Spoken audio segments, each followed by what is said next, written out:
Hello everyone, welcome to my YouTube channel. इस channel पे हम क्रिया शरीर का जो आयुर्वेद पोर्शन है वो पढ़ेंगे। पार्ट ए और पार्ट बी में डिवाइड करके सारा का सारा आयुर्वेद पोर्शन जो है वो कंप्लीट हो जाएगा।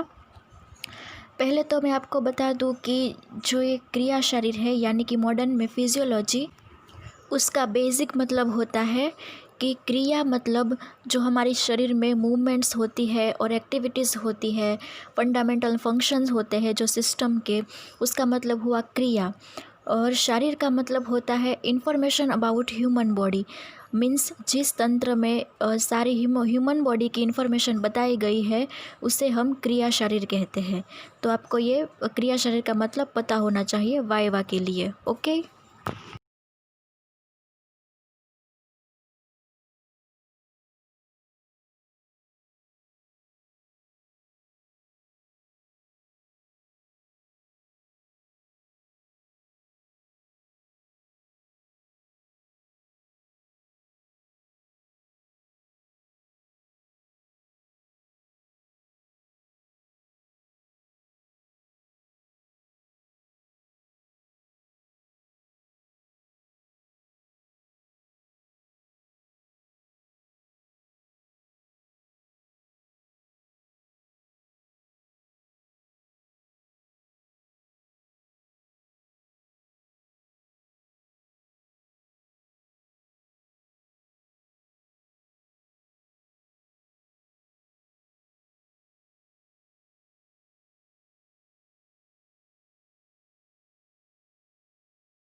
फर्स्ट ऑफ ऑल हम स्टडी करेंगे conceptual study of fundamental principles of Ayurvedic क्रिया शरीर। तो उसमें हम क्या पढ़ेंगे, तो पंचमहाभूत हम डिटेल में पढ़ेंगे। उसका मैं आपको श्लोक भी करवाऊंगी और शॉर्ट नोट भी बताऊंगी। ये भी 10 मार्क्स का क्वेश्चन है। फिर हम आगे पढ़ेंगे त्रिदोष। त्रिदोष हमें यहाँ ब्रीफली पढ़ना है क्योंकि आगे उसका सेपरेट टॉपिक आता है। त्रिगुण त्रिगुण भी हमें ब्रीफली पढ़ना है, उसका भी सेपरेट टॉपिक आता है। फिर लोक पुरुष सिद्धांत जो है वो हमें 10 मार्क्स के लिए पढ़ना है। यहाँ पर वो एक सिद्धांत है और इम्पोर्टेंट प्रिंसिपल है। फिर सामान्य विशेष सिद्धांत, वो भी 10 मार्क्स के लिए पढ़ना है। फिर मैं बताना भूल गई हूँ, लेकिन जो एक और भी टॉपिक है वो भी एक फंडामेंटल प्रिंसिपल ही है, वो है डिस्क्रिप्शन ऑफ बेसिक स्रोतस, वो भी हमें पढ़ना है। तो ये सभी हमारे फंडामेंटल प्रिंसिपल्स हैं। जो त्रिदोष का यहाँ पर मैंने बताया कि ये यहाँ पर हमें ब्रीफली पढ़ना है, लेकिन उसका भी 10 मार्क्स का क्वेश्चन आता है, वो हमें आगे के टॉपिक में पढ़ना है। त्रिगुण का भी 5 मार्क्स का क्वेश्चन आता है, 5 मार्क्स का क्वेश्चन, वो आपको डिटेल में पढ़ना है, आगे टॉपिक आएगा। तो ये सभी फंडामेंटल बेसिक प्रिंसिपल है, वो सभी इम्पोर्टेंट है, वो आपको ध्यान में रखना है। हम श्लोक वाइज देखेंगे और शॉर्ट नोट्स भी देखेंगे। ओके।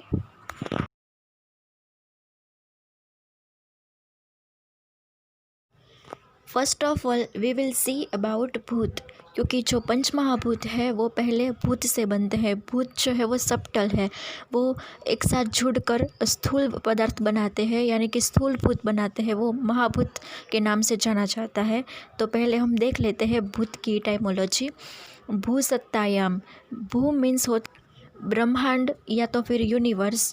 फिर सत्तायाम का मतलब होता है एग्जिस्ट करना, मतलब कि जो सभी वस्तु है जो यूनिवर्स में एग्जिस्ट करते हैं, स्प्रेड हो रही है और वो मूवेबल है या तो फिर इनमूवेबल है, वो सभी वस्तु या तो फिर ऑब्जेक्ट है, उसे हम भूत कहते हैं।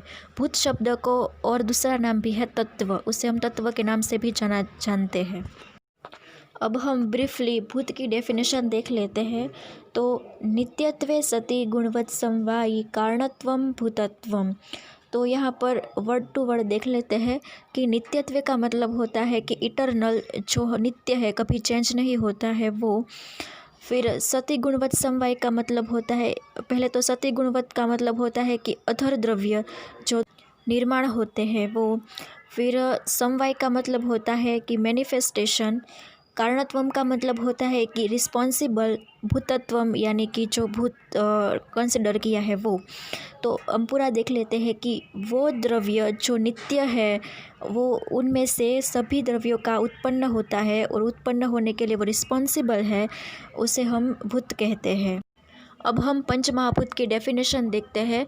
तो महाति भूतानी महाभूतानी कि जो भूत से भी कद में बड़े हैं, यानी कि भूत जो होते हैं वो सबटल होते हैं, वो एक साथ जुड़कर महाभूत का निर्माण करते हैं।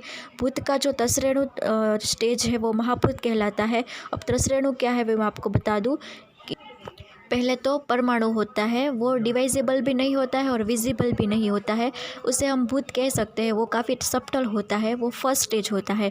फिर सेकंड स्टेज आता है अणु का, यानी कि दो परमाणु जुड़ करके अणु बनाते हैं, वो द्विश्रेणु स्टेज कहलाता है। फिर त्रसरेणु स्टेज वो थर्ड स्टेज होता है। उसमें क्या होता है, 3 स्टेजेस होते हैं। पहले तो उसमें टोटल 6 परमाणु होते हैं, पहले 2 परमाणु, बीच में 2 परमाणु और लास्ट में 2 परमाणु, ऐसे 3 स्टेज बनाते हैं, उसे हम त्रिश्रेणु कहते हैं। ये त्रिश्रेणु से ही विजिबल स्टार्ट हो जाता है, यानी कि त्रिश्रेणु जो है वो हम देख सकते हैं, वो से महाभूत की निर्माण हो चुकी होती है, ये स्थूल द्रव्य बन चुके होते हैं। अब हम कैरेक्टरिस्टिक्स ऑफ महाभूत देखेंगे। तो ये श्लोक नीचे दिया हुआ है, वो महाभूत के लक्षण के बारे में बताता है। तो महाभूतानि खम वायु अग्नि आपः क्षितिस्तथा शब्दः स्पर्शश्च रूपं च रसो गंधं च गुणः। तो इस श्लोक में महाभूत के रिस्पेक्टली लक्षण बताए गए हैं। तो ख यानी कि आकाश महाभूत है, उसका लक्षण जो है वो शब्द है। वायु का लक्षण है वो स्पर्श है। अग्नि का लक्षण है वो रूप है। जल यानी कि आप का लक्षण है वो रस है। क्षिति यानी पृथ्वी का लक्षण है वो गंध है। तो इस लक्षण की वजह से हमें पता चलता है कि ये महाभूत है, वो महाभूत है, एक्सेट्रा। तो आपको समझ में आए इसलिए हम हमारे बॉडी का एग्जाम्पल ले लेते हैं कि आकाश जो महाभूत है वो श्रोत्रेंद्रिय में रहता है, यानी कि शब्द जो गुण है उससे हम हमारा जो सुनने का नॉलेज है वो परसीव कर सकते हैं। फिर वायु जो होता है महाभूत, वो हमारी पूरी बॉडी में रहता है, स्पर्शेंद्रिय में। तो वो स्पर्श गुण की वजह से हमें पता चलता है कि वायु महाभूत है और वो जो स्पर्शेंद्रिय का नॉलेज करवाती है। फिर तेज महाभूत है वो उसका रूप जो गुण होता है वो हमारे चक्षुंद्रिय में रहता है, उससे हम रूप के नॉलेज पता चलता है, रूप के बारे में।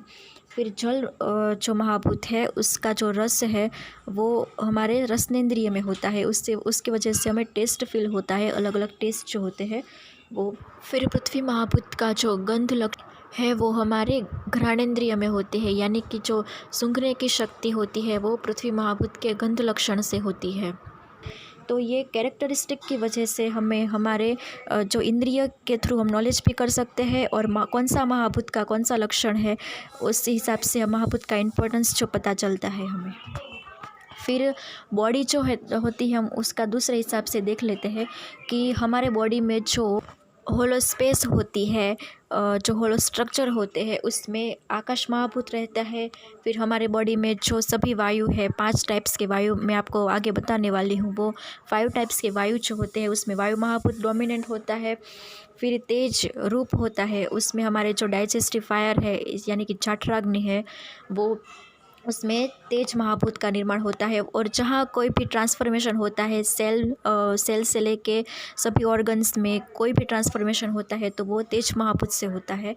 फिर जल जो है यानी कि रस होता है हमारी बॉडी में, रक्त होता है, ब्लड, प्लाज्मा जो आप कहते हैं, वो सभी जो होते हैं वो जल महाभूत डोमिनेंट होते हैं।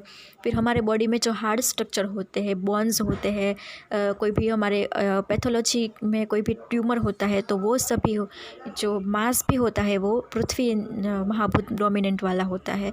तो इस हिसाब से आपको पता चल जाता है कि सभी जो द्रव्य है हमारी बॉडी में या फिर आउट ऑफ बॉडी में, वो सभी द्रव्य जो है पंच महाभूत से बनते हैं। एंड सभी जो लक्षण है या गुण है वो वैशेषिक है, यानी कि जो आकाश का है जो गुण वो शब्द है वो आकाश के लिए है, वो दूसरे कोई महाभूत में काम नहीं आएगा। तो इस गुण को वैशेषिक गुण और नैसर्गिक गुण भी कहते हैं। अब हम देखेंगे कि पंच महाभूत की आयुर्वेद में क्या नीड्स है और क्या यूटिलिटीज़ है। तो पंच महाभूत जो सिद्धांत है उसे आयुर्वेद में स्पेशल स्पेस दी गई है। वो सर्वतत्र सिद्धांत है, सभी ने माना है और इम्पोर्टेंस बहुत ज़्यादा है उसका।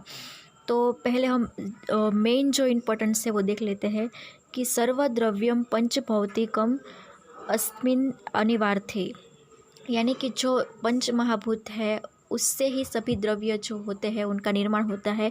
All the karya dravya of the universe is produce from panch mahabhut, यानी कि सभी जो द्रव्य होते हैं यूनिवर्स में उसका निर्माण होता है पंच महाभूत से ही होता है। अब हम अदर यूटिलिटीज़ देख लेते हैं। ट्रीटमेंट पर्पस, तो जो हमारे बॉडी में पहले तो नॉर्मल कंडीशन होती है। नॉर्मल हमारे जो बॉडी में बॉडी ऑर्गन्स होते हैं, सभी द्रव्य होते हैं, उनका निर्माण तो पंच महाभूत से ही होता है। फिर डिजीज़ उत्पन्न होते हैं, तो डिजीज़ जो होते हैं वो डिजीज़ भी पंच महाभूत से ही बनते हैं। फिर डिजीज़ को ठीक करने के लिए हम जो औषध द्रव्य यानी कि मेडिसिन का उपयोग करते हैं, तो वो मेडिसिन भी पंच महाभूत से ही बनी होती है। फिर हम जो सर्जरी करते हैं और जो पैथोलॉजिकल कंडीशन है उसे ठीक करते हैं, तो सर्जरी के जो ऑर्गन सर्जरी के इंस्ट्रूमेंट्स है वो भी पंच महाभूत से बनते हैं। सर्जरी थ्रू हम जो एक्स्ट्रा पार्ट निकालते हैं बाहर वो भी पंच महाभूत से ही बनते हैं।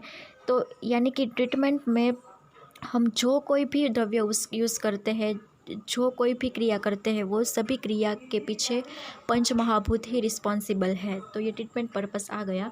फिर फॉर्मेशन ऑफ दोष धातु एंड मल, जो दोष है हमारे वो भी पंच महाभूत से बनते हैं, मल पंच महाभूत से बनते हैं और धातु पंच महाभूत से बनते हैं। जो दोष हमारे वायु जो वात दोष है उसमें जो होता है वो वायु महाभूत डोमिनेंट होता है। ऐसा नहीं है कि एक वायु महाभूत ही वायु का निर्माण होता है। पंच महाभूत जो है वो सभी से वायु का निर्माण होता है, लेकिन डोमिनेंट जो होता है वो वायु महाभूत होता है।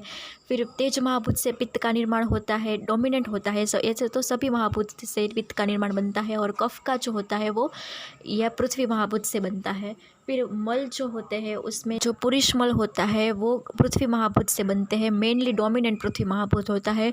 मूत्र होता है वो जल महाभूत से डोमिनेंटली जल महाभूत, और जो स्वेद होता है वो भी जल महाभूत से बनता है। फिर आगे जो धातु होती है उसमें रस जो होता है रक्त होता है वो डोमिनेंटली जल महाभूत से होता है। फिर मांस मेद अस्थि और मज्जा डोमिनेंटली पृथ्वी महाभूत से होता है, उसमें थोड़ा पार्शल पार्ट जल महाभूत का ज़्यादा रहता है। पृथ्वी और जल महाभूत डोमिनेंटली रहते हैं। फिर अस्थि महाभूत जो है वो डोमिनेंटली वायु और जो पृथ्वी महाभूत है उससे बनता है।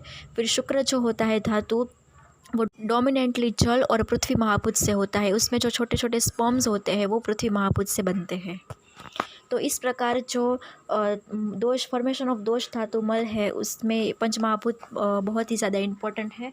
फिर यूटिलिटी ऑफ पर्टिकुलर महाभूत, यानी कि जो पर्टिकुलर महाभूत है उसकी क्या यूटिलिटी रहते हैं। तो जो उष्णत्व है यानी कि दाह बर्निंग सेंसेशन पैदा करता है तो वो अग्नि महाभूत से पैदा होता है।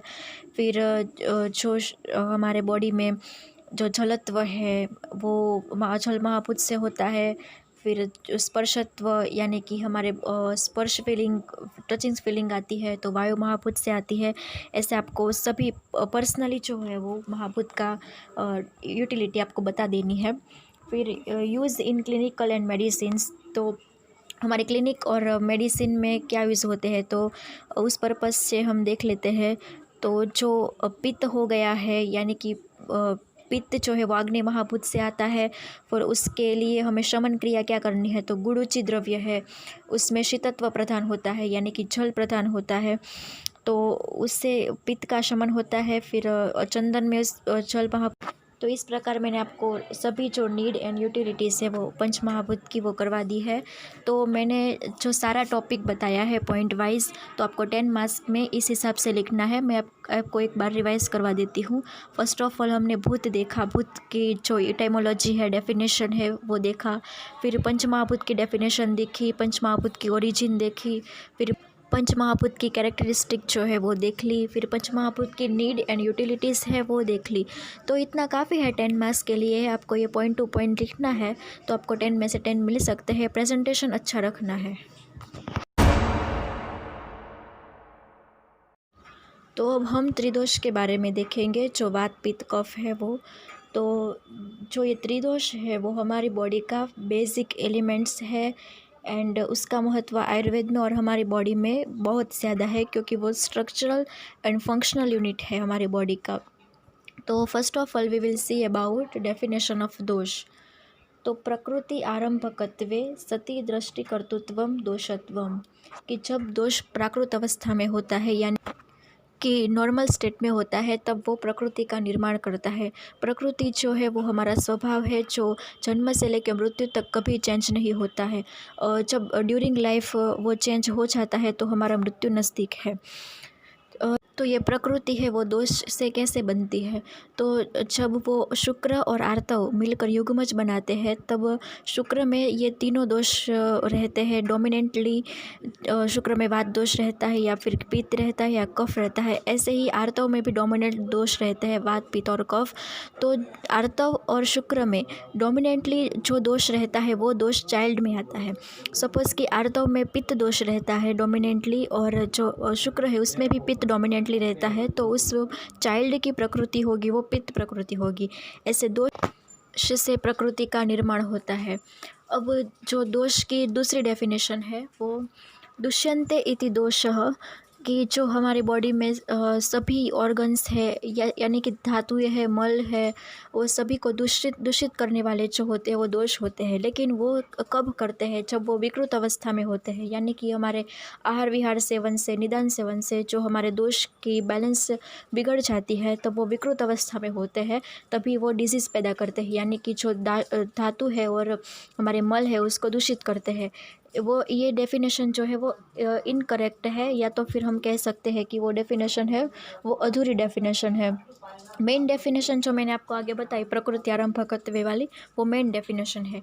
आपको दूसरी डेफिनेशन लिखनी है समझाने के लिए कि दोष जो है विकृत अवस्था में कैसे कार्य करते हैं, तो ये डेफिनेशन लिखनी है, दुष्यन्ते इति दोषः।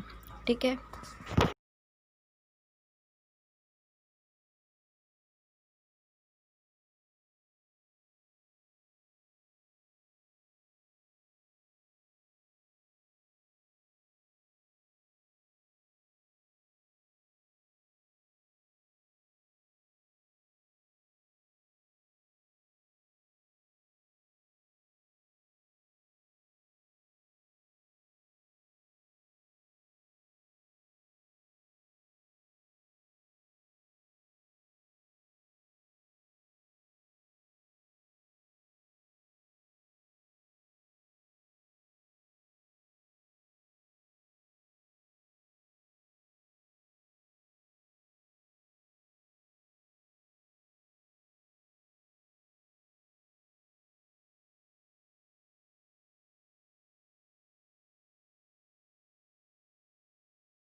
अब हमारे बॉडी में 3 टाइप्स के दोष होते हैं। मैंने आपको पहले बता दिया कि वात पित्त और कफ। तो इनका मैं आपको फंक्शन बता देती हूँ, इसकी वजह से आपको इनका इम्पोर्टेंस जो है वो पता चल जाएगा। तो वात जो है वो हमारे बॉडी में क्या करता है, तो हमारी बॉडी के सभी जो मूवमेंट्स होती है वो वात की वजह से होती है। फिर स्टिमुलेशन, प्रिवेंटेशन, फिर हमारी बॉडी का रेगुलेशन, वो सभी क्रियाएं जो है वो वात की वजह से होती है। फिर हम यहाँ सभी दोष के जो फंक्शन है वो ब्रीफली पढ़ेंगे, क्योंकि आगे जो त्रिदोष का सेपरेट टॉपिक आता है तो उसमें डिटेल में सभी फंक्शंस दोष के हैं वो पढ़ना है। उसके बाद पित्त है। पित्त जो है वो हमारे बॉडी के जो डाइजेशन प्रोसेस है, हमारे बॉडी की जो ट्रांसफॉर्मेशन है या फिर कोई चेंज आता है हमारे बॉडी में, वो सभी काम जो है वो पित्त का होता है। फिर मेंटली देखें तो हमारी बुद्धि है, इंटेलिजेंसी, मेधा, फिर स्मृति यानी कि याद शक्ति, और हमारी धैर्यता जो है वो पित्त की वजह से होती है। उसके बाद है कफ। तो कफ जो है हमारे बॉडी में जो स्टेबिलिटी प्रोवाइड करता है, फिर स्ट्रेंथ प्रोवाइड करता है, फिर वो हमारे सभी ऑर्गन्स को एक जगह पे रखता है और एकत्रित रखता है। तो ये सभी काम जो है वो कफ का होता है। यहाँ पर हम ब्रीफली ही देखेंगे।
अब हम त्रिदोष के टाइप्स देखेंगे। सभी दोष के 5 टाइप्स है।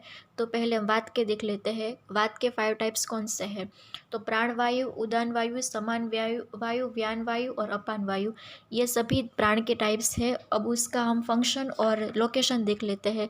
तो पहले हम प्राण वायु के लोकेशन देख लेते हैं। तो प्राण वायु की लोकेशन है वो मेनली सिचुएटेड हेड रीजन में होता है, और उसका मूवमेंट जो होता है वो थोरेक्स रीजन में और नेक रीजन में होता है। तो अब उसका फंक्शन देख लेते हैं। तो प्राणवायु जो है वो मेनली मूर्धन्य में सिचुएटेड है, इसीलिए वो स्टिमुलेशन, प्रिवेंटेशन, रेगुलेशन और कंट्रोल का कार्य करता है, और उसके मूवमेंट के अकॉर्डिंग उसका फंक्शन होता है। तो वो जो फूड है वो इसोफेगस से स्टमक तक पहुंचाने का काम जो है वो प्राणवायु करता है। उसके बाद जो उदान वायु का जो लोकेशन है वो मेनली थोरेक्स रीजन में है, लेकिन उसके मूवमेंट जो होती है वो नाभि से लेके थोरेक्स रीजन तक होती है, और थोरेक्स रीजन से नेक रीजन तक भी होती है। तो अब उदान वायु के फंक्शन देख लेते हैं। तो स्पीच का निर्माण होता है वो उदान वायु से होता है। फिर प्रवृत्ति, हम जो एक्टिविटीज़ करते हैं वो भी हम उदान वायु से करते हैं। फिर हमें जो स्ट्रेंथ प्रोवाइड होता है तो वो भी ऊर्जा होती है, वो भी उदान वायु से मिलती है। और कलर कॉम्बिनेशन, वर्ण जो कहते हैं, वो भी उदान वायु से होता है। तो ये सभी उदान वायु के फंक्शंस हो गए ब्रीफली। अब हम देखते हैं समान वायु। तो समान वायु जो है वो डाइजेस्टिव सिस्टम में इम्पोर्टेंस है। फिर वो होता है, वो उसका लोकेशन होता है वो जठराग्नि के आसपास होता है। वो जठराग्नि होती है, डाइजेस्टिव फायर उसके आसपास लोकेट रहता है। फिर उसका जो मूवमेंट्स होती है वो हमारे जो कोस्ट होता है यानी होलो स्पेस होती है हमारी बॉडी में, यानी कि पूरा डाइजेस्टिव जो पैसेज है उसमें रहता है। उसका मेनली फंक्शन जो होता है वो हमारी जो जठराग्नि है उसको स्टिमुलेट करना, यानी कंटिन्यूअसली उसे इस फॉर्म में ही रखना उसका कार्य होता है। इसीलिए वो जठराग्नि के समीप रहता है। फिर उसकी मूवमेंट के अकॉर्डिंग उसका दूसरा फंक्शन है वो अन्नम गृह्णाति पचति विवेचयति मुंचति, यानी कि जो अन्न को वो ग्रहण करता है, यानी कि स्टमक से लेकर वो इंटेस्टाइन तक ले जाता है। फिर जो कीट भाग होता है और सार भाग होता है उसमें डिवाइडेशन जो होता है वो ये समान वायु करता है, यानी कि मल में और सार भाग में डिवाइडेड करता है। उसके बाद व्यान वायु।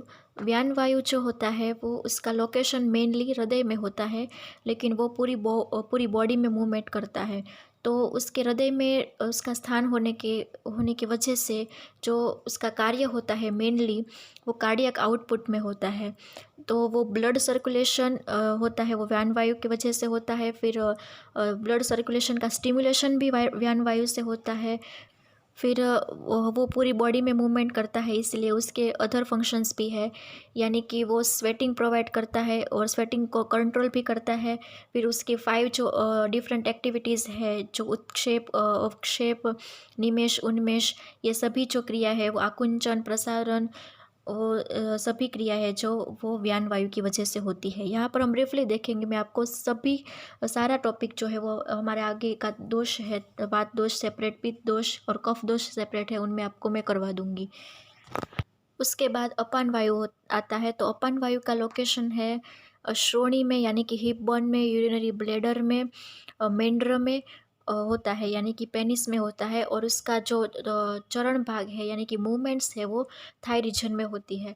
तो उसका फंक्शन क्या होता है, तो हमारी अपान रीजन में यानी कि लोअर लिम्ब में जो कोई भी फंक्शन होता है वो सभी अपान वायु की वजह से होता है, यानी कि शक्रुन, मूत्र या फेसेस जो होता है और यूरिन होता है उसको बाहर निकालना, उस पर कंट्रोल करना।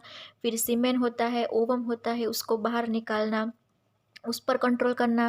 और जो गर्भ होता है उसका भी निष्क्रमण क्रियन करना, वो सभी कार्य जो होता है वो अपान वायु का होता है। उसके बाद पित्त के 5 टाइप्स: पाचक पित्त, साधक पित्त, आलोचक पित्त, भ्राजक पित्त और रंजक पित्त। पहले पाचक पित्त देखते हैं। तो पाचक पित्त जो है वो ये 5 टाइप्स है, उसमें सबसे इम्पॉर्टेंट पित्त है और वो डाइजेस्टिव सिस्टम में तो कार्य करता ही है, लेकिन वो इसके अलावा जो 4 पित्त है उसको भी न्यूट्रिशन प्रोवाइड करता है। तो पाचक पित्त की पहले साइड यानी कि लोकेशन देख लेते हैं। तो पाचक पित्त जो है वो आमाशय और पक्वाशय के बीच में रहता है, यानी कि पंचमानाशय में रहता है। तो आमाशय वो है स्टमक और जो पक्वाशय है वो लार्ज इंटेस्टाइन, उसके बीच ये पित्त रहता है। तो इसका फंक्शन जो है वो मेनली डाइजेस्टिव सिस्टम में पाचन कार्य करने के लिए होता है। फिर वो उस सार भाग और कीट भाग को भी अलग करता है। फिर उसमें लिक्विडिटी प्रोवाइड करता है फूड में। ये सभी उसके कार्य है। उसके बाद साधक पित्त। साधक पित्त is mainly situated in the heart. तो उसका जो लोकेशन होता है वो हार्ट में रहता है। फिर उसका कार्य जो है वो बुद्धि, मेधा, यानी कि जो हमारी अंडरस्टैंडिंग कैपेसिटी है वो, फिर हमारा सेल्फ इस्टीम यानी कि अभिमान, फिर हमारे माइंड पर कंट्रोल होता है, हमारे इग्नोरेंस पर, फिर नॉलेज मैटर्स पर, ये सभी पर साधक पित्त का कंट्रोल होता है। उसके बाद हम देखेंगे आलोचक पित्त। आलोचक पित्त वो हमारे आइज में रहता है और देखने की जो प्रोसेस होती है वो इस पित्त की वजह से होती है। फिर आता है भ्राजक पित्त। भ्राजक पित्त हमारे स्किन में रहता है। तो जो हमारे स्किन का कलर कॉम्बिनेशन है वो सभी भ्राजक पित्त की वजह से होता है। फिर रंजक पित्त होता है। तो रंजक पित्त हमारे यकृत में और प्लीहाइम में यानी कि लीवर में और स्प्लीन में रहता है।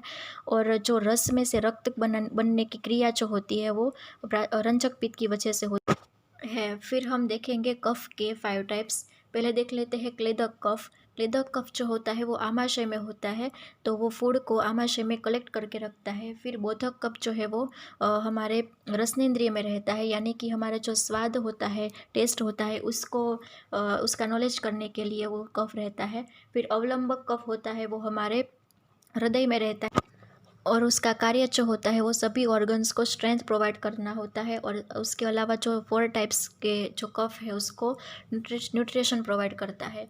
फिर श्लेषक कफ होता है, तो श्लेषक के कफ जो होता है वो हमारे जॉइंट्स में होता है, तो जॉइंट्स को न्यूट्रिशन प्रोवाइड करना, उसमें लुब्रिकेशन प्रोवाइड करना, तो उस कफ का काम है। तर्पक का कफ होता है वो हमारे मूर्धक में यानी कि सिर में होता है, हेड रीजन में, तो तर्पक कफ जो है वो सभी तर्पण क्रिया करता है, यानी कि न्यूट्रिशन प्रोवाइड करता है सभी बॉडी ऑर्गन्स को और हेड रीजन को।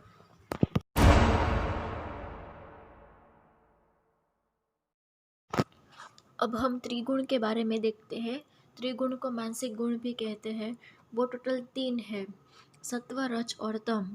यदि आपको पूछा जाए कि मानसिक गुण लिखिए, तो आपको ये सत्व, रज और तम लिखने हैं। यदि ऐसा पूछा जाए कि मानसिक दोष लिखिए, तो आपको केवल रज और तम ही लिखना है। तो हम पहला गुण जो सत्व है उससे स्टार्ट करते हैं। डेफिनेशन जो है वो आप लिख लेना, मेरे पास टाइम नहीं था इसलिए स्लाइड में नहीं लिख पाई, आप नोट कर लेना अपने तरीके से।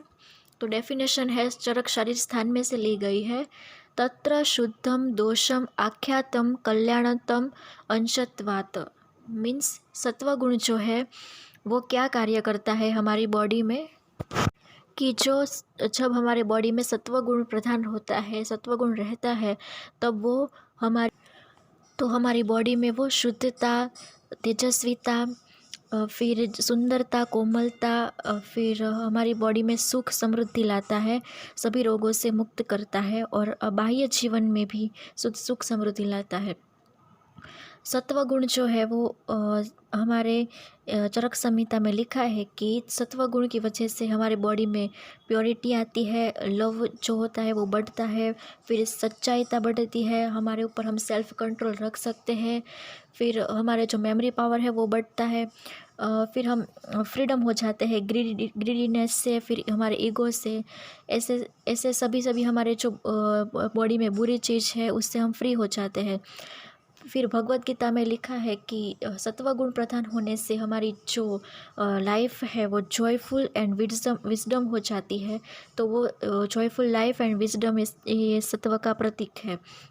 फिर ये हमारी खुशी और हैप्पीनेस के थ्रू जो हमारी बॉडी ऑर्गन्स है वो उसमें भी तेजस्विता आ जाती है।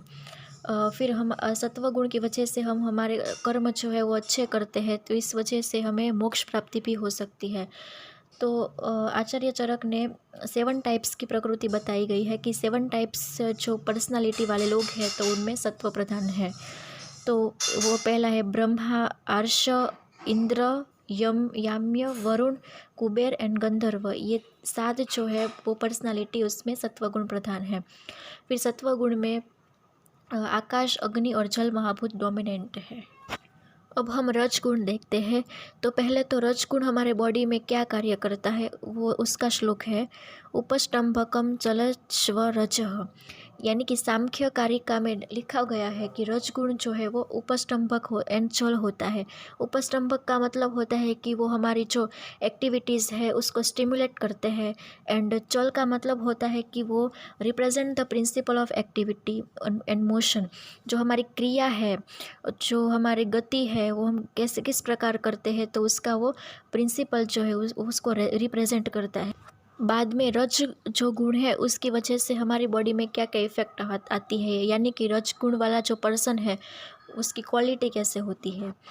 तो रज गुण जो डोमिनेंट जिस मनुष्य में है तो उसकी एक्टिविटी जो होती है वो बिन आरामदायक होती है एंड पेनफुल होती है, क्योंकि वो हड़बड़ाहटी में जो कार्य करता है तो उसकी वजह से उसका कार्य जो है वो अच्छा नहीं होता है और उसको दुख मिलता है। और दूसरा जो है वो ये रजगुण की डोमिनेंट की वजह से उसका माइंड जो होता है वो विचलित होता है कि उसमें चल गुण ज़्यादा रहता है, तो ज़्यादा विचार या फिर एक्टिविटी ज़्यादा कर लेता है, उसकी वजह से उसका माइंड जो है वो डिस्टर्ब रहता है। फिर जो रजगुण वाला पर्सन है उसमें क्या क्वालिटी रहती है दूसरी, तो उसकी पर्सनालिटी है होती है वो बहादुर होता है, क्रूरी होता है, फिर दुश्मनावट वो ज़्यादा करता है दूसरे से, वो एंगर होता है, गुस्सा उससे ज़्यादा जल्दी आ जाता है, फिर उसको स्वच्छता साफ़ सफाई है वो बिल्कुल पसंद नहीं होती है, स्त्री के प्रति आकर्षित रहता है, वो भय वाला रहता है, ये सभी उसकी क्वालिटीज़ है। और श्रीमद् भगवत गीता के अनुसार जो पर्सन में रजगुण की डोमिनेंसी रहती है, तो उसको अलग अलग ऑब्जेक्ट की वेराइटीज़ में नॉलेज मिलता है, अलग अलग सब्जेक्ट में नॉलेज मिलता है, लेकिन वो उस नॉलेज को पाकर भी इतना कंफ्यूज रहता है कि उस नॉलेज का वो उपयोग नहीं कर पाता है। तो ऐसे रजगुण वाले पर्सन में ये क्वालिटी रहती है। फिर रजगुण की डोमिनेंट की वजह से उस पर्सन से कुछ ऐसी एक्टिविटी हो जाती है कि उनके कर्मफल के रूप में उनको रीबर्थ मिलता है, तो वो ये डेथ और बर्थ की साइकिल में ही पड़े रहते हैं, उनको मोक्ष नहीं मिलता है। फिर आचार्य चरक ने आयुर्वेद ने बताया है कि रज डोमिनेंट वाले पर्सनल कैसे होते हैं, तो उनके 6 टाइप बताए हैं कि असुर, राक्षस, पिशाच, सर्प, प्रेत एंड शाकुन, ये 6 प्रकार की पर्सनालिटी वाले पर्सन है कि इसकी वजह से हमें पता चलता है कि रजगुण वाले पर्सन कैसे होते हैं। फिर आगे हम देखते हैं तमोगुण। तमोगुण जो होता है वो उसकी पहले डेफिनेशन देख लेते हैं कि तामसाम अपि स दोषम आख्यातम मोहश अंशत्वात्। तो पहला उसके कार्य देख लेते हैं कि वो जो तमोगुण है वो कवरिंग और इग्नोरेंस के लिए रिस्पॉन्सिबल है। तो कैसे, तो हम जो कोई डेली रूटीन में कोई कार्य करते हैं, सपोज़ कि हमने ये काम किया तो उसके बाद हमें दूसरा काम करना है, तो रजोगुण की वजह से हम पहले कार्य में पड़े रहते हैं, फिर ये पहला कार्य है, उसके बाद हमें दूसरा कार्य करना है, तो पहला कार्य की सारी जो एक्टिविटीज़ है उसकी मेमोरीज़ है वो हमें हटानी होगी, तभी हम दूसरे कार्य में जॉइंट हो पाएंगे। तो वो पहले कार्य की डोमिनेंसी है, उसके विचार है, मेमोरी है, तो वो हटाने का कार्य कौन करता है, उसके बीच में आवरण का कार्य करता है तम गुण, उसके बीच में कवरिंग ला देता है, उसे इग्नोर कर देता है और हम दूसरी एक्टिविटीज़ कर सकते हैं। उसी तरह हम जब सोते हैं रात को, तब रजगुण की वजह से हमारे माइंड में कई सारे विचार आते हैं, लेकिन हम जब सो पाते हैं वो तम गुण की वजह से सो पाते हैं कि तम गुण जो होता है वो रज पर कवर हो जाता है, उस पर उसको इग्नोर कर देता है और अंधेरा अंधेरा ला देता है इस प्रकार से माइंड में, तभी हमको नींद आती है। तो ये तमोगुण की वजह से होता है। फिर आगे हम देखते हैं कि तमोगुण की वजह से कौन सी हमारे में डिफेक्टिविटी होती है। तो सांख्य कारिका ने बताया है कि जो तम गुण है वो गुरु गुण की तरह काम करता है, यानी कि जिसमें भी ये तम गुण डोमिनेंट है तो उनके लिम्स होते हैं, फिर उनके ऑर्गन्स होते हैं, बॉडी ऑर्गन वो हैवी होते हैं एंड इनकैपेबल होते हैं वो कैरी करने के लिए। फिर वो तम गुण जो होता है वो हैवी होता है, इसीलिए वो मोशन और एक्टिविटी को रेजिस्टेंस करता है।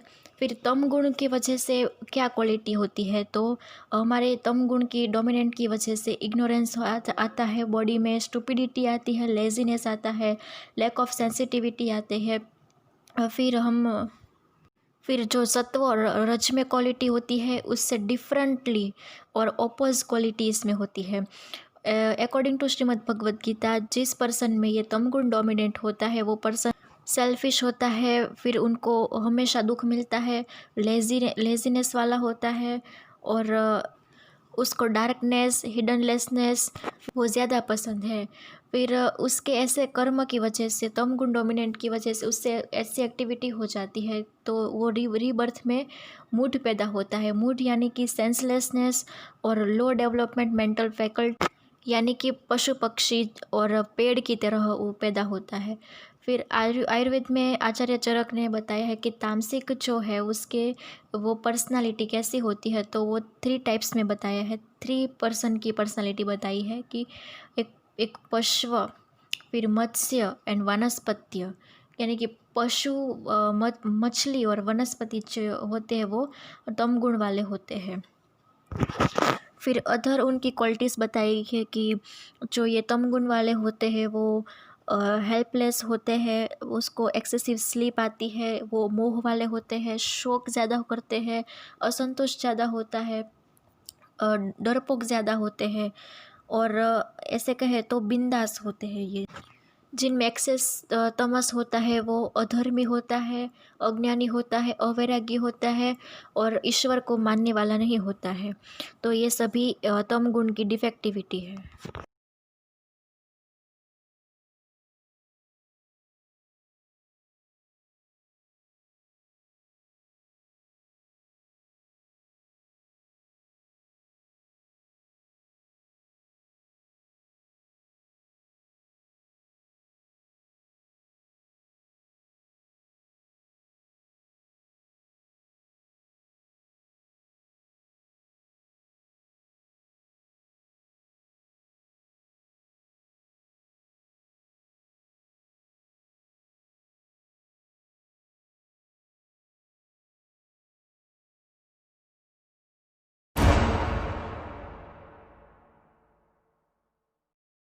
अब हम लोक पुरुष सिद्धांत पढ़ेंगे। तो लोक पुरुष सिद्धांत यानी कि similarity between human and nature, यानी कि प्रकृति और मानव शरीर है उसकी बीच की समानता।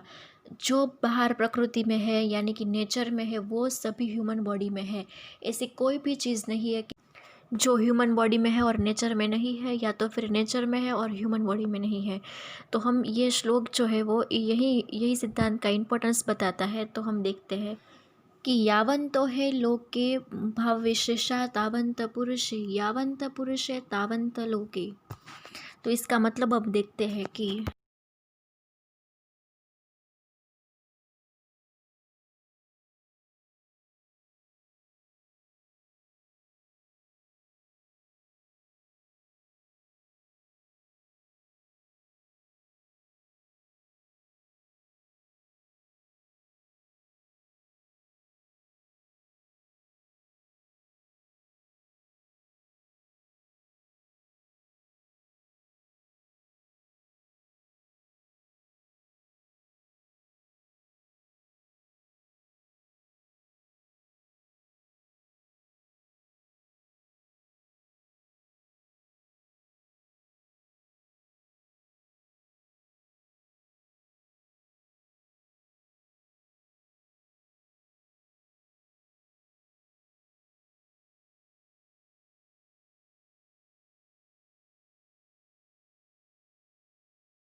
तो इस श्लोक का अर्थ है कि जो प्रकृति में है, यानी कि यावंत यावंत ही लोके, वो ही तावंत पुरुष यानी कि वही शरीर में है, और यावंत पुरुष यानी कि जो पुरुष में है वो ही तावंत लोके, वो ही लोक में है, यानी कि नेचर में है।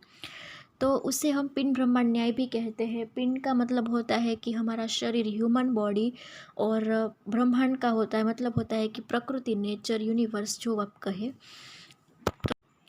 तो ये पिंड ब्रह्मांड न्याय जो है उससे हमें दो प्रिंसिपल पढ़ने हैं। पहला प्रिंसिपल है एनाटॉमिकली सिमिलरिटी। तो पहले तो ये बताता है कि the composition of the human body is just like the composition of nature, यानी कि उसका जो यानी कि उसकी जो रचना है वो सेम है ह्यूमन बॉडी की और नेचर की। फिर दूसरा है फंक्शनल सिमिलरिटी। तो activities in human body are also similar to the occurring in universe, यानी कि ह्यूमन बॉडी में जो एक्टिविटीज़ होती है वो ही सिमिलर ह्यूमन एक्टिविटीज़ जो है वो नेचर में होती है। तो इस प्रकार हम डिटेल में पढ़ेंगे कि एनाटॉमिकली में क्या आएगा और फिजिकल में क्या आएगा, फंक्शनल में। तो एनाटॉमिकल यानी कि स्ट्रक्चरल सिमिलरिटी है। तो यूनिवर्स भी 5 एलिमेंट्स यानी कि पंचमहाभूत से बने हैं, और ह्यूमन बॉडी भी पंचमहाभूत से ही बनी है। बेसिक एलिमेंट्स जो है पृथ्वी, आप, तेज, वायु और आकाश। तो ये दोनों की जो एनाटॉमिकल स्ट्रक्चरल सिमिलरिटी है वो सेम है, यानी कि सर्व द्रव्यम पंच भौतिकम अस्मिन अर्थे, उससे उसमें सब आ गया। फिर उसके बाद है फंक्शनल सिमिलरिटी। तो उसके लिए हमने आगे का श्लोक बनाया है, वो मैं आपको दिखाती हूँ। उसमें फंक्शनल सिमिलरिटी है जो आप अच्छी तरह से समझ पाओगे।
तो ये श्लोक है जो फंक्शनल सिमिलैरिटी है वो समझाता है। तो यूनिवर्स में जो सभी एलिमेंट्स होते हैं वो जब बैलेंस कंडीशन में होते हैं तब वो रेगुलरली जो उनकी एक्टिविटीज़ होती है वो बड़ी सरलता से कर लेते हैं, लेकिन जब वो इनबैलेंस हो जाते हैं तो पूरा यूनिवर्स का जो फंक्शन है वो डिस्टर्ब कर देते हैं। फॉर एग्ज़ाम्पल कि जब वायु महाभूत है वो बढ़ जाता है तब तूफान आ जाता है, चक्रवात आ जाता है, एक्सेट्रा, अर्थक्वेक आ जाता है। और जल महाभूत जब डिस्टर्ब हो जाता है तो पूर आ जाता है। इसी प्रकार हमारे बॉडी में भी ऐसा होता है कि जब नॉर्मल स्टेट में सभी जो दोष है, धातु है वो रहती है तो कोई भी डिजीज़ उत्पन्न नहीं करता है, लेकिन जब वो इम्बैलेंस हो जाते हैं तब इसी प्रकार हमारे बॉडी में तूफान मचा देते हैं। तो हम श्लोक देख लेते हैं, इसके बाद आपको सब कुछ पता चल जाएगा। विसर्गो उदान विक्षेपे ही सोम सूर्य नीला यथा धारयन्ति जगत देहम कफ पित्ता नीलास्तथा। विसर्गो यानी कि जो स्ट्रेंथ मिलता है, यूनियन पैदा करता है, एकत्रित पैदा करता है, वो विसर्ग कहलाता है। फिर आदान का मतलब होता है टू टेक अवे, ट्रांसफॉर्मेशन या फिर चेंज या तो फिर डाइजेशन का मतलब होता है।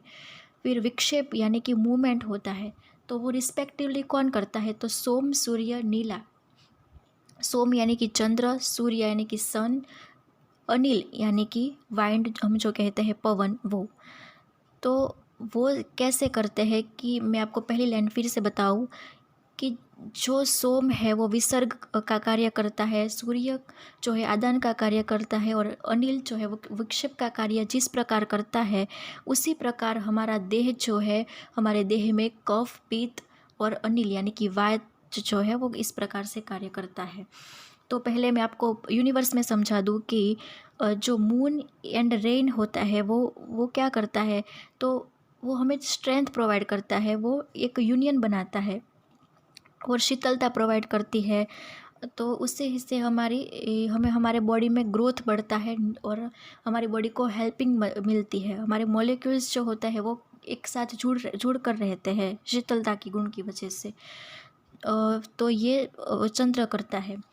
और रेन यानी कि बारिश, जल करता है। फिर सन जो है वो ट्रांसफॉर्मेशन के और थर्मोजेनेसिस की प्रोसेस जो है वो करता है। तो ड्यू टू हीट वो ट्रांसफॉर्मेशन की प्रोसेस किस प्रकार करता है, तो हमारे बाहर जो फ्रूट्स होते हैं उसको, वो कच्चे होते हैं तो पक जाते हैं। फिर यूनिवर्स में जिसको भी ट्रांसफॉर्मेशन की ज़रूरत हो उससे हीट प्रोवाइड होती है और वो ट्रांसफ़र हो जाता है। फिर वाइंड का कार्य है यानी कि जो पवन होता है वो मूवमेंट्स करता है यूनिवर्स में। फिर वो लाइक कैसे मूवमेंट हो, तो सी टाइड्स मूवमेंट करता है, प्लैनेट्स की मूवमेंट करता है, एक्सेट्रा जो है वो वाइंड की वजह से होती है। तो ये फंक्शन जो है वो नेचर में बैलेंस कंडीशन में जब होते हैं तब वो ये कार्य करते हैं। तो हमारे बॉडी में ये किस प्रकार कार्य करते हैं, तो वो शीतलता प्रोवाइड करना, स्ट्रेंथ, यूनियन प्रोवाइड करना, वो हमारे बॉडी में कफ का काम होता है। फिर ट्रांसफॉर्मेशन, चेंज, डाइजेशन की प्रोसेस जो है वो हमारी बॉडी में पित्त करती है। और वात यानी कि फंक्शन जो वात का है वो मूवमेंट्स, रेगुलेशन, कंट्रोल, स्टिमुलेशन, वो सभी काम जो है वो वात का होता है। इन शॉर्ट कि जो ये प्रिंसिपल है वो हमारी बॉडी में एक हमारी बॉडी जो है वो यूनिवर्स का प्रतीक है ऐसा समझाता है। यानी कि जो मनुष्य है वो नेचर यानी कि प्रकृति का एक पार्ट है। इसीलिए जो एनवायरनमेंट में चेंजेस होते हैं वो ह्यूमन बॉडी में डेफिनेटली चेंजेस होने ही वाले हैं। तो इस सिद्धांत का ये मतलब है। काफ़ी इम्पोर्टेंट सिद्धांत है रिटन एग्ज़ाम के लिए और वाइवा के लिए। रिटन में 10 मार्क्स और वाइवा में 5 मार्क्स। बहुत ही इम्पोर्टेंट ये लोक पुरुष सिद्धांत है। तो आपको पॉइंट टू पॉइंट लिखना है। कोई भी, ये मैंने 2 श्लोक बताए, 2 श्लोक लिखना कंपलसरी है।